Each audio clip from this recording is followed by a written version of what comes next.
जय हिंद दोस्तों, मैं हूं आपका दोस्त केबी और आज के इस वीडियो में हम 19 जनवरी 2021 को आरआरबी एनटीपीसी का जो एग्जाम हुआ है उसमें पूछे गए जीके और करंट अफेयर्स के प्रश्नों को डिस्कस करेंगे। और अगर आप लोग डेली एनालिसिस को देखेंगे तो आने वाले समय में अगर आपका एनटीपीसी का एग्जाम होगा तो कई सारे आपको रिपीटेड क्वेश्चन मिलेंगे। तो इसीलिए पूरे वीडियो को बहुत ही ध्यान से देखिएगा। इसकी जो पीडीएफ है वह आपको मिल जाएगी टेलीग्राम पर, तो वहां पर आप सर्च कर लीजिएगा केवी गुरुजी, जहां से आप इसके पीडीएफ को डाउनलोड कर सकते हैं। तो चलिए इस वीडियो की हम शुरुआत करते हैं। पहला प्रश्न पूछा गया था कि 2018 में जो आपका कॉमनवेल्थ गेम्स हुआ था इसमें किस मुक्केबाज को स्वर्ण पदक मिला था। अब अगर हम लोग बॉक्सर की बात करते हैं तो 3 हमारे बॉक्सर ऐसे थे जिनको मिला था स्वर्ण पदक। कौन कौन से थे? तो एक थे विकास कृष्णन, एक थे गौरव सोलंकी और महिलाओं में मिला था मैरी कॉम को। तो जो आपका ऑप्शन रहा होगा उसके अनुसार आप इसे करेक्ट करेंगे। अच्छा, आपसे यह भी पूछा जा सकता है कि 2018 में जो आपका एशियन गेम्स हुआ था उसमें किस मुक्केबाज ने स्वर्ण पदक जीता था। तो वो जीता था अमित पंघाल ने। तो बात करते हैं राष्ट्रमंडल खेल 2018 की, तो ऑस्ट्रेलिया के गोल्ड कोस्ट में इसका आयोजन किया गया था। ध्वजवाहक भी कई बार पूछ लिया जाता है, तो पीवी सिंधु ओपनिंग सेरेमनी की ध्वजवाहक थी भारत की तरफ से और मैरी कॉम यहां पर क्लोजिंग सेरेमनी में ध्वजवाहक थी। कुल मिलाकर के भारत को यहां पर 66 पदक मिले थे, जिसमें से 26 आपके गोल्ड थे, 20 आपके सिल्वर थे और 20 ब्रॉन्ज मेडल भारत ने यहां पर जीता था। तो ये सारी चीजें भी आपको ध्यान रखनी है।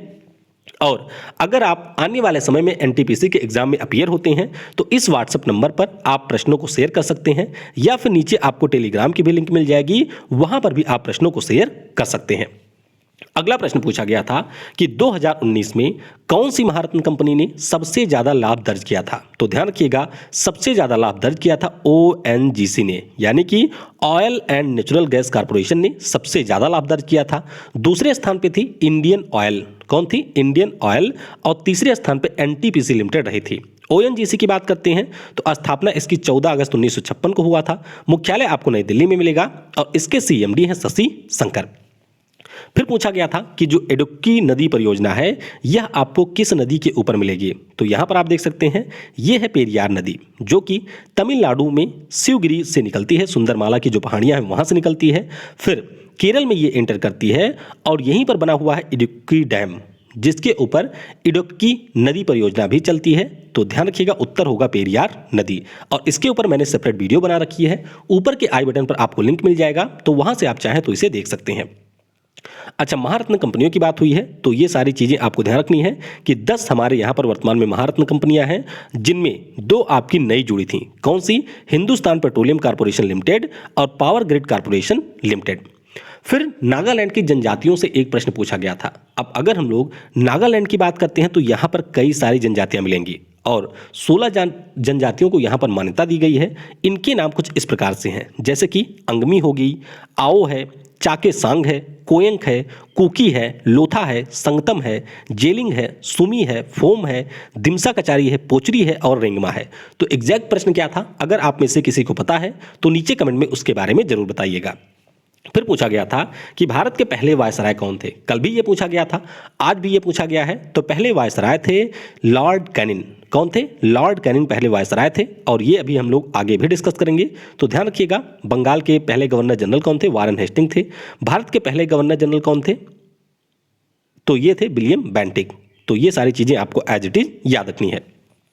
मनरेगा योजना की किस वर्ष शुरुआत हुई थी? अब मनरेगा योजना की बात करते हैं तो इसकी शुरुआत हुई थी वर्ष 2005 में। कब? 2005 में इसकी शुरुआत हुई थी, लेकिन बाद में एक लोगों ने बताया कि यहां पर पूछा गया था कि 100 दिन रोजगार की गारंटी वाला हमारा कौन सी योजना है।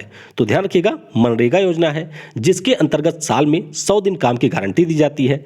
इसका पूरा नाम है Mahatma Gandhi employment guarantee act. तो 2005 में इसे मंजूरी मिली थी और डॉक्टर मनमोहन सिंह यानी कि उस समय के पीएम के द्वारा इसकी शुरुआत की गई थी।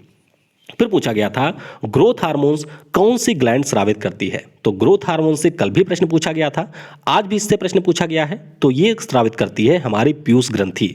अच्छा, कल क्या पूछा गया था? तो कल ये पूछा गया था कि जो बौनापन होता है वह किसके कारण होता है। तो बौनापन इसलिए हो जाता है क्योंकि जो पीयूष ग्रंथि हमारे ग्रोथ हार्मोन्स को स्रावित करती है वह यहां पर स्रावित नहीं करती है, तो उस स्थिति में जो बच्चा होता है वह बौना हो जाता है। फिर पूछा गया था कि जो लोकसभा के अध्यक्ष होते हैं इनका चुनाव कौन करता है। तो ध्यान रखिएगा, जब हमारी नई लोकसभा का गठन होता है उसमें पहले सत्र के दौरान जो हमारे इलेक्टेड मेंबर होते हैं उन्हीं के द्वारा नए अध्यक्ष का चुनाव किया जाता है। तो ये आप ध्यान रखेंगे कि जो भी निर्वाचित सदस्य होते हैं उन्हीं के द्वारा लोकसभा अध्यक्ष को चुना जाता है। तो ये प्रश्न पूछा गया था। वैसे लोकसभा से कई सारे प्रश्न पहले भी पूछे जा चुके हैं, जैसे कि जो हमारी पहली लोकसभा थी उसके अध्यक्ष कौन थे, तो जीबी मावलंकर साहब उसके पहले अध्यक्ष थे। वर्तमान में कौन है, तो वर्तमान में है कोटा से जो सांसद हैं इनका नाम है ओम बिरला। पहली महिला अध्यक्ष कौन थी, तो ये थी मीरा कुमार। दूसरी महिला अध्यक्ष कौन थी, तो दूसरी महिला अध्यक्ष थी सुमित्रा महाजन। तो ये सारी चीजें भी आपको याद रखनी है। फिर पूछा गया था कि जो विक्टोरिया वाटरफॉल है यह आपको किस नदी के ऊपर मिलेगा, तो विक्टोरिया वाटरफॉल ये आपको मिलेगा जाम्बेजी नदी पर। किस नदी पर, जाम्बेजी नदी पर। अफ्रीका का एक देश है जाम्बिया, जिसके ऊपर आपको मिलेगा विक्टोरिया वाटरफॉल। फिर पूछा गया था, ये कल का प्रश्न है, कि भारत की जो सर्वोच्च न्यायालय है उसकी पहली महिला न्यायाधीश कौन थी। तो ध्यान रखिएगा, ये बहुत ही ज्यादा महत्वपूर्ण प्रश्न है। फातिमा बीबी ये भारत के सर्वोच्च न्यायालय की पहली महिला न्यायाधीश थी। कौन थी, फातिमा बीबी। और 1989 तक से लेकर के 1992 तक इन्होंने न्यायाधीश के रूप में कार्य किया था। एक प्रश्न और पूछा जाता है कि भारत के किसी भी हाई कोर्ट की पहली महिला न्यायाधीश कौन थी, तो इनका नाम था अन्ना चंडी। क्या नाम था, अन्ना चंडी। और ये केरल हाई कोर्ट की न्यायाधीश बनी थी। भारत का सबसे बड़ा रेलवे प्लेटफॉर्म, ये भी कल का प्रश्न है, तो ये आपको मिलेगा गोरखपुर में। 1366 मीटर इसकी लंबाई है। हालांकि आपको ध्यान रखना है कि मार्च 2021 में हमारे देश का जो सबसे लंबा रेलवे प्लेटफॉर्म है उसका निर्माण किया जा रहा है हुबली में। तो ये 2021 से मार्च महीने में शुरू हो जाएगा, तब इसकी लंबाई सर्वाधिक होगी और इसकी लंबाई लगभग 1500 मीटर से ज़्यादा होगी। तो ध्यान रखेंगे, अभी तो गोरखपुर है, लेकिन अगर ऑप्शन में आपको हुबली मिल जाता है तो आप हुबली भी टिक करेंगे। फिर पूछा गया था कि अगर हम लोग कैल्शियम ऑक्साइड यानी कि CaO की क्रिया करवाते हैं CO2 के साथ में यानी कि कार्बन डाइऑक्साइड के साथ में, तो क्या बनेगा, तो सिंपली यहां पर बनता है कैल्शियम कार्बोनेट। क्या होता है, कैल्शियम कार्बोनेट यहां पर बनता है। तो आसान सा प्रश्न था, ये आप ध्यान रखेंगे। फिर पूछा गया था कि जो एशियन बैडमिंटन चैंपियनशिप है 2020 वाला, ये कहां पर आयोजित हुआ था, तो ये आयोजित हुआ था फिलीपींस की राजधानी मनीला में। कहां पर, फिलीपींस की राजधानी मनीला में इसका आयोजन हुआ था।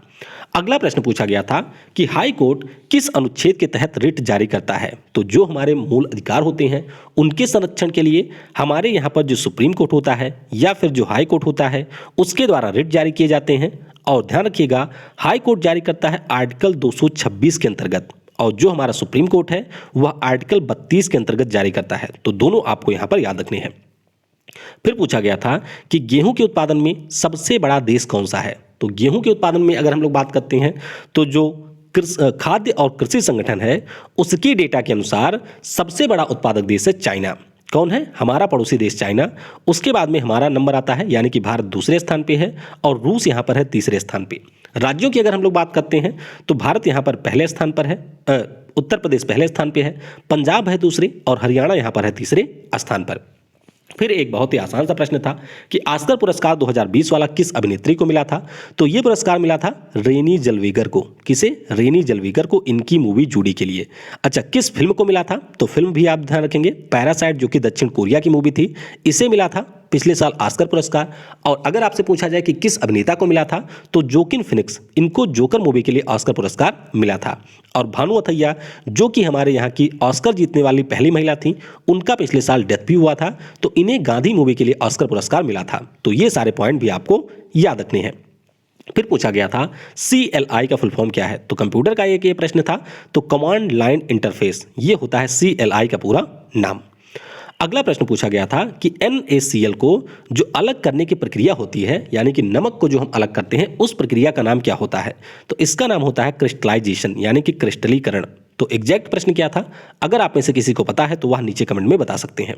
फिर पूछा गया था कि जो कंप्यूटर की हमारी हार्ड डिस्क होती है वह किस प्रकार की मेमोरी है, तो ये हमारी सेकेंडरी मेमोरी होती है। फिर पूछा गया था कि सबसे ज़्यादा जो माइका होता है, यानी कि जो हमारा अभ्रक है, उसका भंडार आपको किस राज्य में मिलेगा, तो सर्वाधिक आपको ये मिलता है झारखंड राज्य में। कहाँ पर, झारखंड राज्य में है। और अभ्रक के उत्पादन में हमारा देश भारत पहले स्थान पर है पूरी दुनिया में। COP26 का आयोजन कहाँ पर होगा, तो COP26 की अगर हम लोग बात करते हैं तो ये हमारे जो United Nation Convention on climate change है, उसी का आयोजन होता है, climate change conference, UNCC climate change conference. तो इसका जो COP26 है यह यूके के ग्लासगो में प्रस्तावित है, इसी साल होना है, यानी कि 2021 में इसका आयोजन किया जाएगा। परीक्षा में आपसे यह भी पूछा जा सकता है कि पहला COP कहां पर हुआ था, तो ये जर्मनी की राजधानी बर्लिन में हुआ था 1995 को। COP21 ये बहुत ज़्यादा पूछा जाता है, तो 2015 में हुआ था फ्रांस की राजधानी पेरिस में। 2018 वाला जो है COP24 ये आपके पोलैंड के कातोविस में हुआ था, और 2019 में स्पेन की राजधानी मैड्रिड में हुआ था COP25। तो ये सारे COP आपको ध्यान रखने हैं। COP का मतलब होता है कॉन्फ्रेंस ऑफ पार्टीज, हो सकता है फुल फॉर्म में आपसे इसके बारे में भी पूछ लिया जाए। फिर पूछा गया था कि जो हमारी विद्युत धारा होती है, यानी कि जो इलेक्ट्रिक करंट होती है, उसे किसके द्वारा मेजर किया जाता है। तो ध्यान रखिएगा, जो विद्युत धारा होती है उसे हम लोग मेजर करते हैं गैल्वेनोमीटर के माध्यम से। किसके द्वारा? गैल्वेनोमीटर के माध्यम से इसे मेजर करते हैं। और इससे पहले पूछा गया था कि जो हमारा इलेक्ट्रिक चार्ज होता है उसे हम लोग किससे मेजर करते हैं। तो दोनों में आपको बिल्कुल गलती नहीं करनी है। अगर इलेक्ट्रिक करंट की बात की जाए तो इसे हम लोग मेजर करते हैं गैल्वेनोमीटर से, और इलेक्ट्रिक चार्ज की बात की जाए तो इसे हम लोग अमीटर से मेजर करते हैं। तो इस तरीके से हमने आज के जो भी संभावित प्रश्न मुझे मिले थे उन सभी को डिस्कस कर लिया है। दूसरे शिफ्ट में हम लोग उन प्रश्नों को भी डिस्कस करेंगे जो पहले शिफ्ट के छूट गए थे, और दूसरे शिफ्ट के बचे हुए प्रश्न, दूसरे शिफ्ट के सभी प्रश्नों को भी डिस्कस करेंगे। अब आइए उन प्रश्नों को डिस्कस करते हैं जो कल पूछे गए थे। अगला प्रश्न है, पीपल्स प्लान किसने दिया था। तो ध्यान रखिएगा, ये जो पीपल्स प्लान है इसे दिया गया था M.N. रॉय जी के द्वारा। किसके द्वारा? M.N. रॉय जी के द्वारा 1945 में इसे दिया गया था। अच्छा, ये किस प्रकार के प्लान थे? तो जब हमारा देश आज़ाद होने वाला था उसके पहले हमारे देश के जो भी बिजनेसमैन थे उनके द्वारा भारत की ग्रोथ के लिए, या फिर आप कह सकते हैं इंडस्ट्रियल ग्रोथ के लिए, कुछ प्लान रिकमेंड किए गए थे, और उसी में एक था पीपल्स प्लान जिसे दिया था M.N. राय ने। इसी प्रकार से सर्वोदय प्लान था जिसे जयप्रकाश नारायण जी ने दिया था। गांधीवादी प्लान था, यानी कि गांधीयन प्लान था, इसे श्रीमन नारायण ने दिया था। और एक आपका था बॉम्बे प्लान, जो कि कई सारे बिजनेसमैन के द्वारा 1944 में दिया गया था। तो ये सारी चीज़ें भी आप ध्यान रखिएगा। वैसे ये कल के पहले शिफ्ट में पूछा गया प्रश्न है।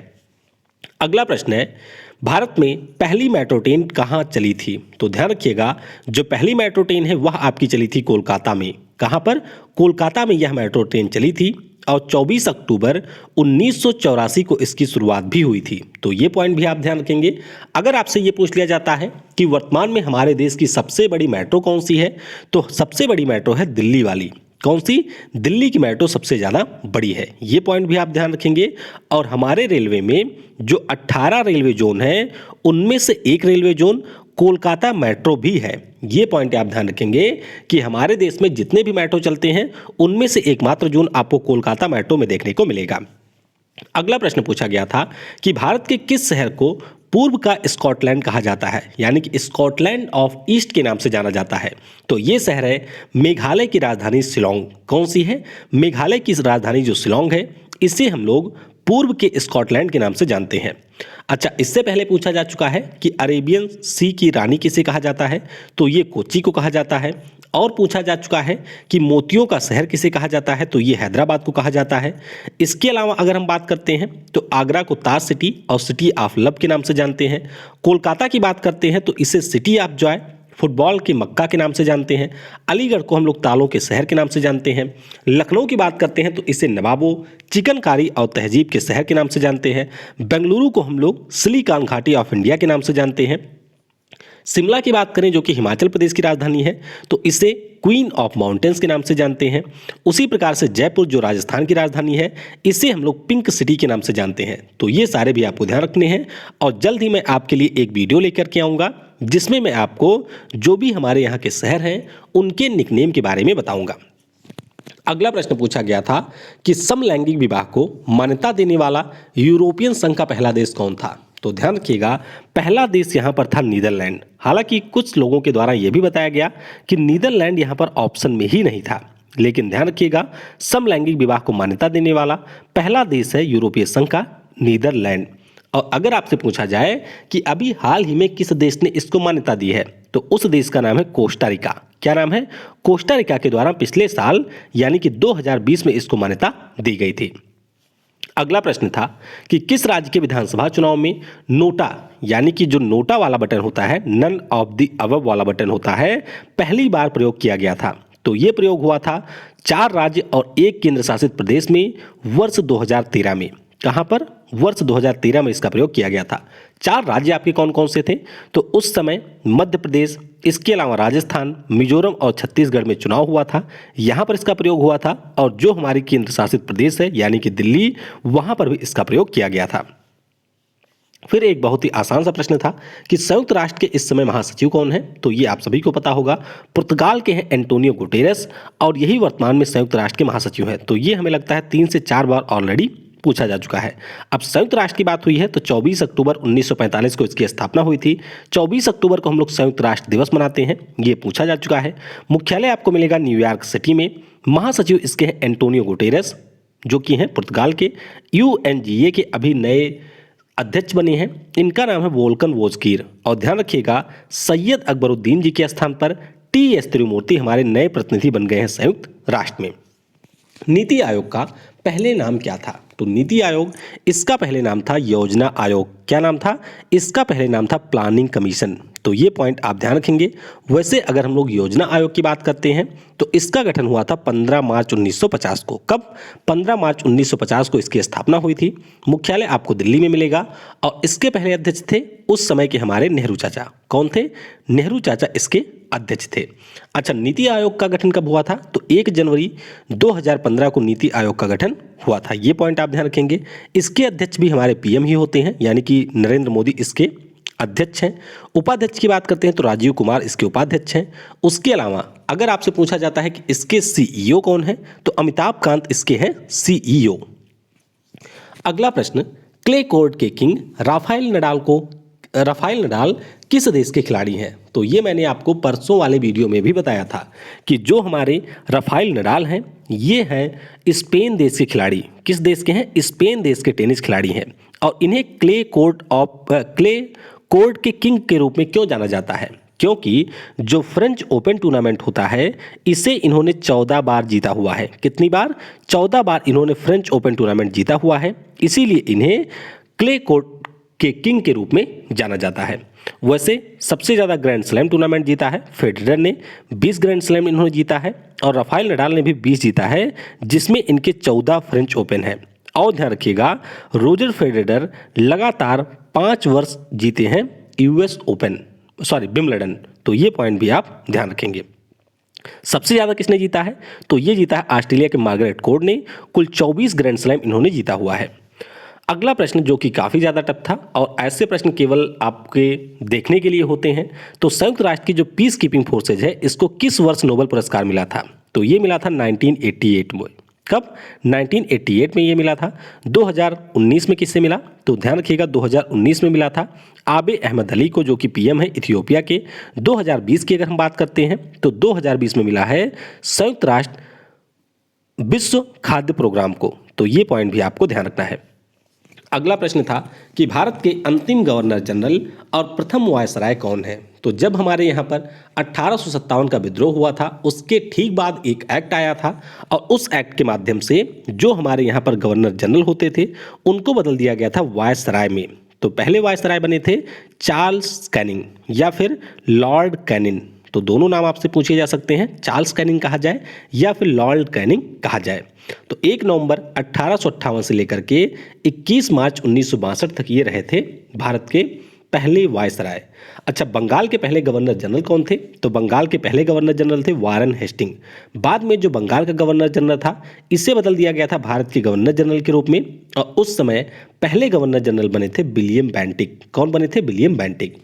अगर आपसे ये पूछा जाए कि भारत के आखिरी वायसराय कौन थे, जैसे प्रथम वायसराय हुआ तो आखिरी वायसराय कौन थे? तो आखिरी थे लॉर्ड माउंटबेटन। कौन थे? Lord Mountbatten. और ये हमारे आज़ादी के भी पहले वायसराय थे। पहले भारतीय वायसराय कौन थे? तो ये थे C राजागोपालाचारी, जिनको पहली बार नोबेल पुरस्कार भी मिला था 1954 में। तो ये सारे पॉइंट भी आपको ध्यान रखने हैं। अगला प्रश्न था कि नेताजी सुभाष चंद्र बोस अंतर्राष्ट्रीय हवाई अड्डा कहाँ पर है, तो ये आपको मिल जाएगा कोलकाता में, और इसी को हम लोग दमदम एयरपोर्ट के नाम से भी जानते हैं। किस नाम से? दमदम एयरपोर्ट के नाम से जानते हैं। और एयरपोर्ट के ऊपर एक कंप्रिहेंसिव वीडियो आज सुबह ही मैंने अपलोड की थी, तो उसकी लिंक आपको ऊपर के आई बटन पर मिल जाएगी, नीचे डिस्क्रिप्शन में मिल जाएगी, तो वहाँ से आप चाहें तो उस वीडियो को देख सकते हैं। फिर पूछा गया था कि भारत में बड़े पैमाने पर स्टील उत्पादक प्लांट कौन सा है, तो ध्यान रखिएगा जो टिस्को आपका है जमशेदपुर में, यानी कि Tata iron steel company limited, तो ये भारत में पहला स्टील उत्पादक प्लांट था। 1907 में जमशेद जी टाटा के द्वारा इसकी स्थापना की गई थी। अगर आपसे ये पूछ लिया जाता है कि पहला सरकारी प्लांट कौन था, यानी कि पब्लिक सेक्टर की पहली यूनिट कौन थी स्टील उत्पादन के लिए, तो इसका नाम है राउरकेला। क्या है? राउरकेला। 1959 में इसकी स्थापना हुई थी। अच्छा, स्टील के उत्पादन में अगर हम लोग बात करते हैं तो इस समय हम दुनिया में दूसरे स्थान पे हैं, और हमारे इस समय इस्पात मंत्री हैं धर्मेंद्र प्रधान जी। ये पॉइंट भी आपको याद रखना है। अगला प्रश्न पूछा गया था कि भारत को स्वच्छ और खुले में शौच मुक्त बनाने के लिए शुरू किए गए अभियान का नाम क्या है, तो काफ़ी ज़्यादा ये आसान प्रश्न था, लेकिन यहाँ पर एक ऑप्शन दिया गया था स्वच्छता ही सेवा, तो कई सारे लोगों ने इसके ऊपर भी टिक कर दिया था। लेकिन ध्यान रखिएगा स्वच्छता ही सेवा एक जनरल अवेयरनेस कैंपेन थी, यानी कि केवल स्वच्छता के बारे में लोगों को जागरूक करने के लिए इस कैंपेन की शुरुआत की गई थी। तो अभियान कौन सा था, तो ये हमारा था स्वच्छ भारत अभियान। कौन सा? स्वच्छ भारत मिशन हमारा भारत को स्वच्छ और खुले में शौच मुक्त करने के लिए शुरू किया गया था। तो ध्यान रखेंगे 2 अक्टूबर 2014 को इसे लॉन्च किया गया था, और ये हमारे आवास और शहरी मामलों के मंत्रालय के अधीन है। आवास और शहरी मामलों के मंत्री कौन है, तो ये आपके हैं हरदीप सिंह पुरी। फिर पूछा गया था जो कि काफ़ी ज़्यादा टफ प्रश्न था कि किस रैपर को पुलित्जर पुरस्कार दिया गया, तो पुलित्जर पुरस्कार मिला था पहली बार अमेरिका के एक रैपर थे जिनका नाम है केंड्रिक लैमर, तो 2018 में इनको पुलित्जर पुरस्कार दिया गया था। तो ये पॉइंट आप ध्यान रख सकते हैं। वैसे अगर हम लोग पुलित्जर पुरस्कार की बात करते हैं तो पत्रकारिता के क्षेत्र में ये दिया जाता है, और 2020 में हमारे यहाँ के 3 पत्रकारों को मिला था। कौन कौन है? दार यासीन है, चन्नी आनंद है, और एक कोई थे मुख्तार या मुख्तार करके कुछ है। तो चलिए तीसरे का नाम आप नीचे कमेंट में बताइएगा। तो फीचर फोटोग्राफी के क्षेत्र में इनको ये पुरस्कार मिला था, दार यासीन, चन्नी आनंद और एक कोई और थे, तो उनका नाम नीचे कमेंट में बताइएगा। अगला प्रश्न पूछा गया था कि भारत के सर्वोच्च विधि अधिकारी कौन होते हैं, यानी कि हमारे यहाँ का हाईएस्ट लॉ ऑफिसर कौन होता है, तो जाहिर सी बात है हाईएस्ट लॉ अधिकारी होते हैं हमारे यहाँ पर अटॉर्नी जनरल ऑफ इंडिया। कौन होते हैं? अटॉर्नी जनरल ऑफ इंडिया, और वर्तमान में इस पद पर है के वेणुगोपाल राव। कौन है? के वेणुगोपाल इस समय इस पद पर, राव नहीं है, के वेणुगोपाल इस समय इस पद पर हैं, और यह एक संवैधानिक पद है। आर्टिकल 76 में इसके बारे में प्रावधान दिया गया है। अगला प्रश्न था कि मणिपुर के जो भारोत्तोलन खिलाड़ी हैं उन्हें 2018 में खेल रत्न मिला था, उनका नाम क्या है, तो आसान सा प्रश्न था। मीराबाई चानू काफ़ी ज़्यादा फेमस रही हैं, और 2018 में क्रिकेटर विराट कोहली के साथ में इनको खेल रत्न पुरस्कार दिया गया था। तो ये पॉइंट आप ध्यान रखेंगे। वैसे मणिपुर की ही है मैरी कॉम भी, इन्हें 2009 में खेल रत्न पुरस्कार मिला था। तो दोनों पॉइंट आप ध्यान रखेंगे। 2019 की अगर हम लोग बात करते हैं तो ये पुरस्कार मिला था बजरंग पुनिया को। किसे? बजरंग पुनिया, जो कि एक रेसलर हैं, और दूसरी आपकी हैं दीपा मलिक। क्या नाम है? दीपा मलिक। तो ये शॉटपुट की खिलाड़ी थी, इनको मिला था। हाँ, 2020 वाला आपको जरूर ध्यान रखना है। 2020 में कुल 5 लोगों को मिला है। कौन कौन है? तो रोहित शर्मा क्रिकेटर हैं, उसके अलावा एक पैरा एथलीट है मरियप्पन थंगाबेलू, उसके अलावा विनेश फोगाट हैं जो कि रेसलर हैं, फिर एक है मनिका बत्रा जो कि टेबल टेनिस की खिलाड़ी हैं, और एक आपकी हैं महिला हॉकी टीम की कप्तान रानी रामपाल। तो इनके नाम भी आप यहाँ पर ध्यान रखेंगे अगर रख सकते हैं तो। चंद्रयान 2 के लैंडर का नाम क्या है? तो ऑलरेडी मैंने सैटेलाइट्स के ऊपर एक कंप्रिहेंसिव वीडियो बना रखी है, अगर आपने नहीं देखा है तो वह वीडियो जरूर देख लें। उसमें मैंने सैटेलाइट से संबंधित जो प्रश्न पूछे गए हैं या फिर जो संभावित प्रश्न हैं उन सभी को शामिल किया हुआ है। तो चंद्रयान 2 का जो लैंडर था इसका नाम था विक्रम। 22 जुलाई 2019 को इसे बाहुबली रॉकेट, जिसे हम लोग फैट बॉय रॉकेट के नाम से जानते हैं, इसकी मदद से लॉन्च किया गया था, और रोवर का नाम था प्रज्ञान। वस्तु से वस्तु के व्यापार की प्रणाली क्या है? यानी कि जो हम लोग एक वस्तु को देकर के दूसरी वस्तु को लेते हैं, इसे क्या कहते हैं? तो इसे हम लोग कहते हैं बार्टर सिस्टम। क्या कहते हैं? Barter system. तो ये पॉइंट आप ध्यान रखेंगे। सिंधु घाटी सभ्यता के पहले स्थल की खोज कब हुई थी? तो 1921 में हुई थी और ये आपका था हड़प्पा वाला। तो ये भी मैंने आपको डिटेल में बताया हुआ था पिछले वाले डिस्कशन में, तो ये पॉइंट भी आप ध्यान रखेंगे। बौनेपन का कारण क्या होता है? तो बौनेपन की बात अगर हम लोग करते हैं, यानी कि जो लोग जिनकी लंबाई ज़्यादा नहीं बढ़ पाती है, तो इसके पीछे का कारण होता है कि जो हमारे शरीर में पीयूष ग्रंथि होती है उसके द्वारा एक हार्मोन स्रावित किया जाता है जो कि ग्रोथ के लिए उत्तरदायी होता है। तो इसी हार्मोन के ना बनने के कारण कोई व्यक्ति बौना हो जाता है। फिर बात करते हैं दक्षिण एशिया के किस देश के द्वारा सबसे पहले संचार सैटेलाइट को लॉन्च किया गया था? तो सबसे पहले लॉन्च किया गया था भारत के द्वारा। जाहिर सी बात है कि दक्षिण एशिया में भारत के अलावा और कोई इतना कैपेबल देश ही नहीं है, तो सबसे पहले लॉन्च किया था भारत ने। तो सैटेलाइट का क्या नाम था? तो ये नाम था इनसैट, यानी कि इंडियन नेशनल सैटेलाइट सिस्टम, और 1983 में इसे लॉन्च किया गया था। और ये जो हमारी सीरीज है वह थी कम्युनिकेशन सैटेलाइट के लिए, यानी कि संचार के लिए इनको लॉन्च किया गया था। सबसे ऊंचा युद्ध का मैदान कौन सा है? तो सियाचिन ग्लेशियर, जो कि आपको लद्दाख में काराकोरम रेंज में मिलेगा, वह दुनिया का सबसे ऊंचा युद्ध का मैदान है, यानी कि highest battlefield in the world है। तो ध्यान रखेंगे सियाचिन के बारे में। वैसे अगर हम लोग सियाचिन की बात करते हैं तो इस पे कुछ समय के लिए पाकिस्तान ने अधिकार कर लिया था। बाद में हमारी सेना के द्वारा ऑपरेशन मेघदूत चलाया गया था 1984 में, और इस ऑपरेशन के जरिए भारत ने फिर से अपना अधिकार सियाचिन के ऊपर प्राप्त कर लिया था। फिर पूछा गया था कला नहीं, जो काला अजार नाम का ज्वर होता है, यानी कि जो हमारा फीवर होता है, यह किसके कारण होता है? तो एक हमारी परजीवी होती है, एक कोशिका वाली, जिसका नाम है लिस्टमानिया। क्या नाम है? लिस्टमानिया। तो इस परजीवी के कारण काला अजार नाम का बुखार होता है। अच्छा, फिर पूछा गया था कि अंगूर के उत्पादन में प्रथम राज्य कौन सा है? तो अंगूर में प्रथम है महाराष्ट्र। कौन सा है? महाराष्ट्र प्रथम पे है। तमिलनाडु इसमें है दूसरे स्थान, कर्नाटक है दूसरे स्थान पे, और तमिलनाडु यहाँ पर है तीसरे स्थान पर। फिर पूछा गया था गैट की स्थापना कब हुई थी? तो कल सुबह ही मैंने जो वीडियो आपके लिए बनाया था उसमें मैंने आपसे बताया था विश्व व्यापार संगठन के बारे में। किसके बारे में? विश्व व्यापार संगठन के बारे में। और मैंने आपको बताया था कि 1995 में इसकी स्थापना हुई थी। और अगर आपने नीचे वाली लाइन में ध्यान दिया हो तो वहाँ पर मैंने गैट के बारे में भी बताया था कि गैट यानी कि general agreement on trade and tariff के स्थान पे यहाँ पर WTO की स्थापना हुई थी। तो ध्यान रखिएगा 30 अक्टूबर 1947 को इसकी स्थापना हुई थी और बाद में इसको रिप्लेस कर दिया था विश्व व्यापार संगठन ने। अगला प्रश्न पूछा गया था जो कि काफ़ी ज़्यादा आसान था, मेगस्थनीज द्वारा लिखी गई पुस्तक कौन सी है? तो ये आप सभी को याद ही होगा, इंडिका नामक जो पुस्तक है वह मेगस्थनीज के द्वारा लिखी गई है। तो ये हमने आज जो पहले शिफ्ट का प्रश्न था और कल जो लास्ट शिफ्ट के बचे हुए प्रश्न थे उनको डिस्कस किया है। शाम वाली जो वीडियो होगी उसमें हम लोग सेकंड वाले शिफ्ट के क्वेश्चन को डिस्कस करेंगे। PDF इसकी आपको रात के में मिल जाएगी टेलीग्राम के ऊपर, तो वहां से आप PDF जरूर डाउनलोड कर लीजिएगा। Thanks for watching. जय हिंद, जय भारत, और सबसे जरूरी, पढ़ेगा भारत तो बढ़ेगा भारत।